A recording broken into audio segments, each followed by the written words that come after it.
Okay, now this is the third video for this learning module, and as promised, here we're going to talk about firm value. When you start a company or when a firm is started, who puts in the investment for this? Naturally, it is your shareholders, what we call equity, right? And you have your bank loan, which we call debt. Now, let's say we started a company with $10 million equity and $10 million debt. And initially, this company was worth $20 million, right? And then the business did very well, and now this company is worth $30 million. But the bank loan is not going to change. Bank loan will remain at what it is original. So the difference between the worth of the company, which is 30, and the bank loan, which is 10, is now 20. So the shareholders who had started this company for $10 million now can say our company is worth $20 million. So the shareholders, what they have is equity, and whatever is the value of the company, that is equal to equity and the present value of the debt. And why we are saying present value? Because this loan might be plus interest, it might be going up to 12 million. So what you need to know is what is the present value of that loan right now. So initially the company was worth 20 million, equity was worth 10, and present value of the loan was 10. But then the company went up to 30, which means if the loan stays at 10, your equity goes up to 20. So this is the first relationship that we need to digest this equation, that the value of a firm is equal to its value of equity plus the present value of its debt. And we are assuming that the value of debt is shown with this amount of D, which is the face value of a, let's say it has borrowed in the form of a zero coupon bond, and that debt amount is shown by D, and they have to pay this back. So let's say they might be paying back 12 million, but the present value of that is 10 million. So the value of a firm is equal to the value of equity plus the present value of debt. Now, how does this tie in with the rest of the material? So first we have to understand that there can be two possible outcomes or two scenarios. One outcome where the value of the firm exceeds the value of the debt, that the company value goes up to 30 million or 20 million, which is greater than the value of the loan or the debt, which is 10 million. So in that case, what the shareholders are left with is a good amount of money, because if the value of the firm, which is VT, is equal to 30 million and the debt is 10 million, then the shareholders, they get a nice $20 million, right?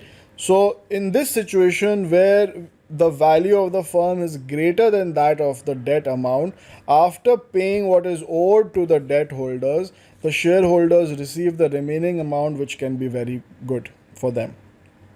However, if the company goes bankrupt, it goes insolvent, which means the value of the firm even falls below what the debt holders want. So let's say the value of the firm goes to $5 million, God forbid, and you have to pay back the bank loan of 10 million, then naturally, obviously, nothing will be left for the shareholders. Even the bank will not get full money back, right? So only if the value of the firm is greater than the debt amount will the shareholders get something. Otherwise, they will receive nothing back, and their investment in the company will become zero. Therefore, we can say the payoff for the shareholders is maximum of either zero or the difference between the value of the firm minus the debt value. So let's say this is the value of the firm,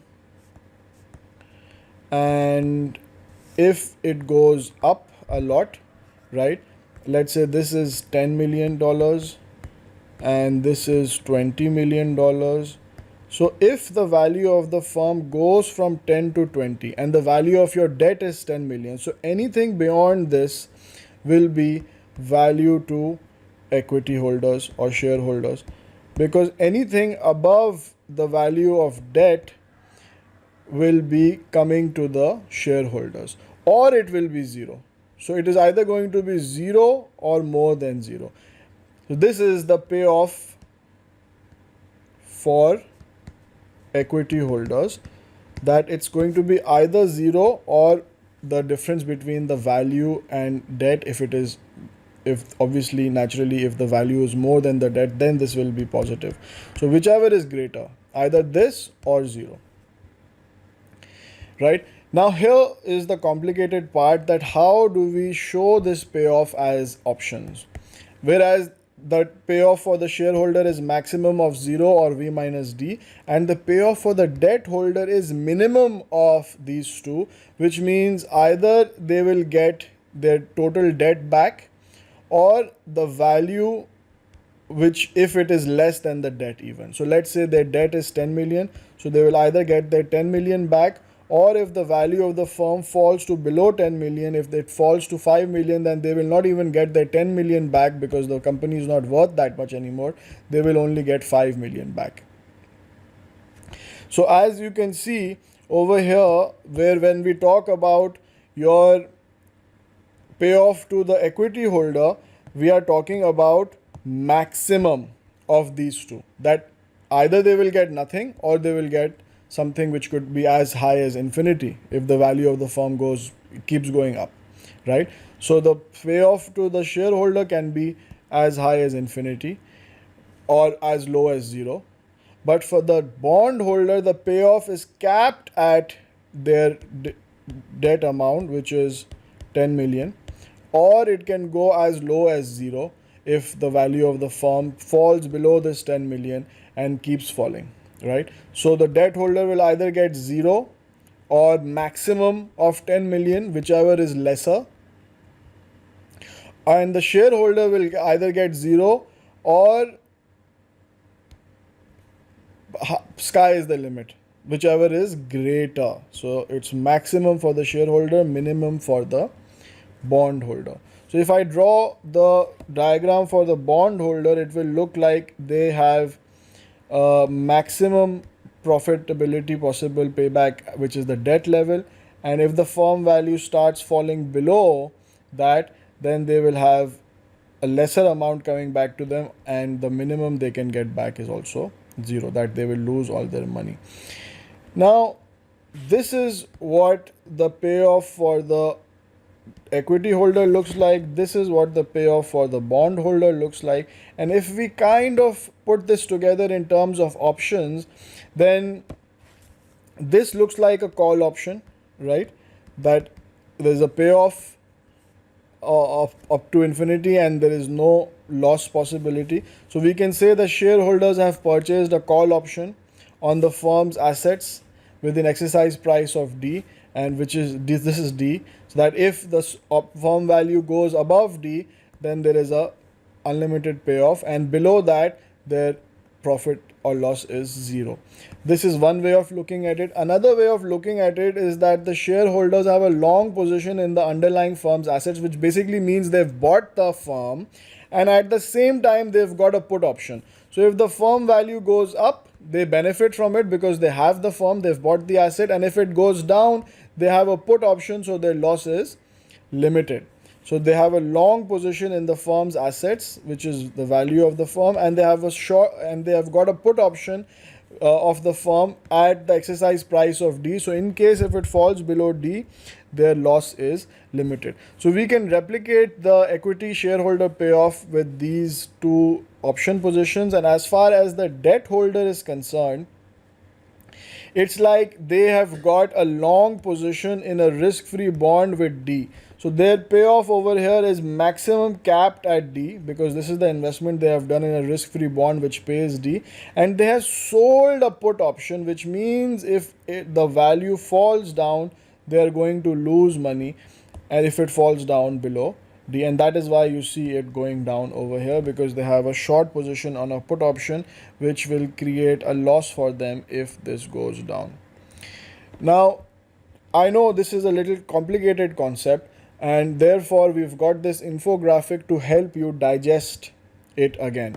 Now, the top part over here is for the equity, and the bottom part here is for the debt holders, and this is what the payoff for the equity holder looks like, that it is 0 and then it is positive if it is going above the debt amount.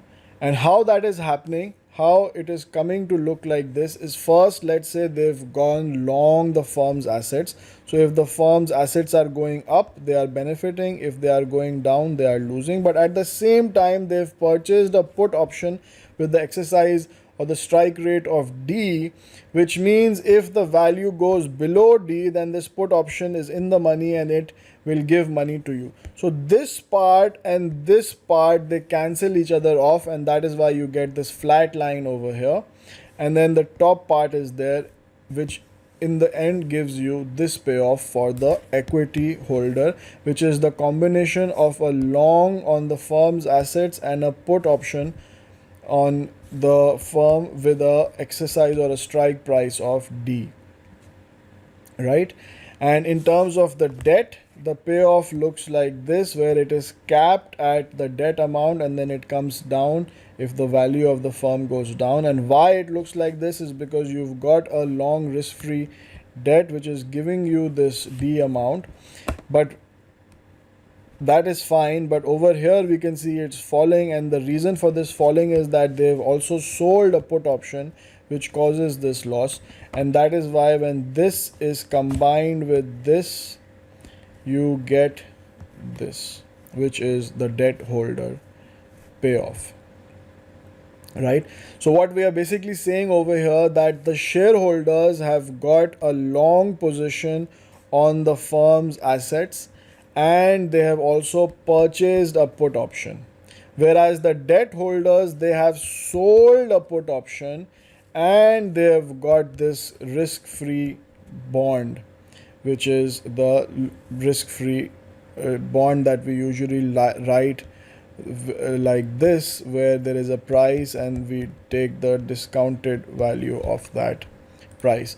And if we put all this together in terms of the put call parity, where we had the fiduciary call is equal to the protective put, right? And the fiduciary call is basically the call option and the present value of a zero coupon bond. So this side is the fiduciary call, and the protective put is the asset with the put option. So this side is the protective put, right?